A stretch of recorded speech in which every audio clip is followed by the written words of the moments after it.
बात कर रही थी। सुनिए जी, मैं सोचती हूँ कि भगवान ने हमें इतना कुछ दिया है, तो क्यों ना हम अपने बच्चों को विदेश भेज दें पढ़ाई के लिए। कहे तो तुम ठीक ही रही हो, इसी बहाने इनमें जिम्मेदारी भी आ जाएगी। पर हाँ, मैं अपने 5 बेटों को विलायत नहीं भेजूंगा। लेकिन ऐसा क्यों? अरे बाबा, कोई तो ऐसा हो जो मेरे काम कारोबार को भी आगे बढ़ाए और यहीं पर रहकर मेरा हाथ बटाए। समझ गई, तो हम अपने बड़े बेटों को भेज देते हैं। वैसे भी विवेक अभी बहुत छोटा है। तुम ठीक कहती हो। फिर क्या था, गीता और मोहन अपने चारों बड़े बेटों को विदेश भेज देते हैं और छोटा बेटा विवेक वहीं रहकर अपने माँ बाबा की मदद करता है। अब 10 साल बीत गए थे। सभी बेटे अब जवान हो गए थे।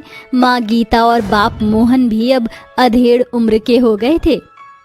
अरे बेटा विवेक, जरा इधर तो आ। जी माँ, कहिए। तेरे लिए एक रिश्ता आया है। लड़की बहुत अच्छी है, संस्कारी है, पूरे 36 गुण हैं उसके अंदर। तू कहे तो शादी के लिए हाँ कर दूं? माँ, आप मुझसे क्यों पूछ रही हैं? ये मैं आपके ऊपर छोड़ता हूँ। गीता विवेक की शादी के लिए हाँ कर देती है और कुछ दिनों बाद विवेक की शादी कंगना से हो जाती है। कंगना का रंग काला था, इसीलिए उसे काफी तानों का सामना करना पड़ता था। एक दिन कंगना घर का काम कर रही थी कि तभी अचानक दरवाजे पर कोई आया। अरे कंगना, बेटा जरा देखना कौन है। जी माँ। कंगना दरवाजा खोलती है और उसके सामने 4 गोरी गोरी अंग्रेजन और 4 आदमी खड़े थे। हाय, ये कौन चिकनी चमेलियां हैं और इन्होंने कितने कम कपड़े पहन रखे हैं। अरे कौन है कंगना? ये मेरे भगवान, ये मैंने क्या देख लिया। अरे कंगना, ये अधनंगी लड़कियां कौन है? माँ, ये तुम्हारी बहुएं हैं। नमस्ते सासू माँ जी। अरे ये तू क्या बोले जा रहा है सागर? हाँ माँ, हम तेरे लिए 7 समंदर पार की बहुएं लाए हैं। हे भगवान, ये सब सुनने से पहले मैं मर क्यों नहीं गई। माँ जी, क्या ये आपके बड़े बेटे हैं? हाँ। बुरा ना माने तो एक बात कहूँ? बोल। अगर आपके बड़े बेटे इन लड़कियों के साथ शादी करके खुश हैं तो आपको भी इन्हें अपना लेना चाहिए। गीता को कंगना की बात समझ आ जाती है और वो अपनी सारी विदेशी बहुओं को अपना लेती है। कुछ समय बीत गया। विदेशी बहुएं घर का कोई भी काम नहीं करती थी और वो कंगना को हमेशा काली और गंवार कहकर चिढ़ाती। सुनो कंगना, मैं चाहती हूँ कि तुम मेरे ये कपड़े धो लाओ। जी जेठानी जी, अभी लाती हूँ। कंगना गांव वाले तरीके की तरह एमी के कपड़े थपकी से धोना शुरू कर देती है। अरे ये तो क्या कर रही है गंवार लड़की, इधर दे मेरे कपड़े।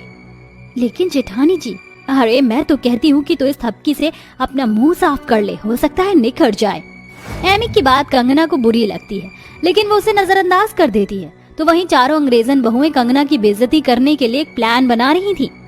देवरानी कंगना, हम सभी आज शाम एक पार्टी में जा रहे हैं, तुम भी साथ चलना।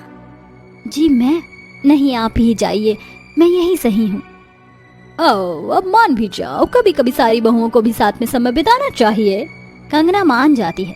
सभी पार्टी में एंजॉय कर रहे थे। जेठानी जी, मेरा यहाँ दिल नहीं लग रहा है। ओह, अभी तो बस पार्टी शुरू हुई है। तभी बेटी की एक दोस्त एरिना वहाँ आ जाती है। ओह बेटी, nice to meet you and how are you? Oh I am good, tell something. Oh, ये कौन है? क्या ये तुम्हारी नौकरानी है? हाँ, ऐसा ही कुछ। Hello, nice to meet you नौकरानी। कंगना शांत खड़ी रहती है क्योंकि उसे पढ़ना लिखना नहीं आता था। ओह, आई थिंक तुम्हें इंग्लिश समझ नहीं आती। ओह यस, एरिना ये गवार है।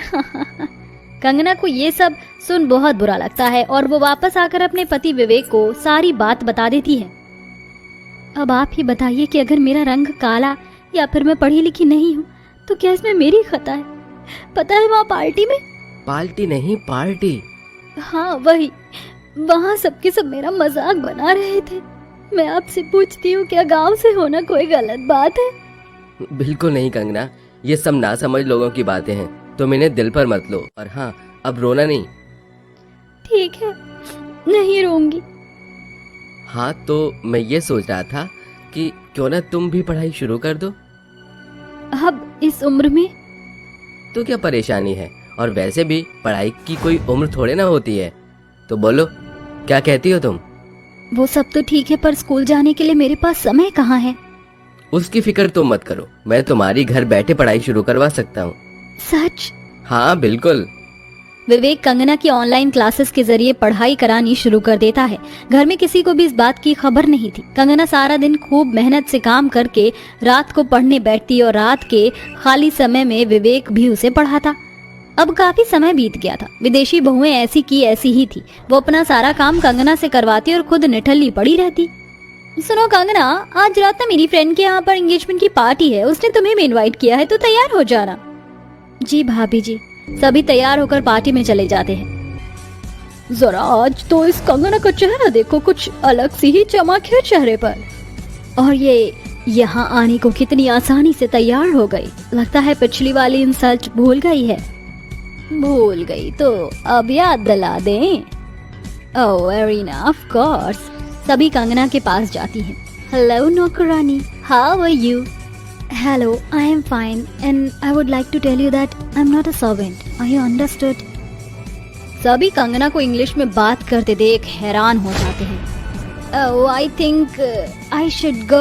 Of course, as you wish. Kangana बहुत खुश थी।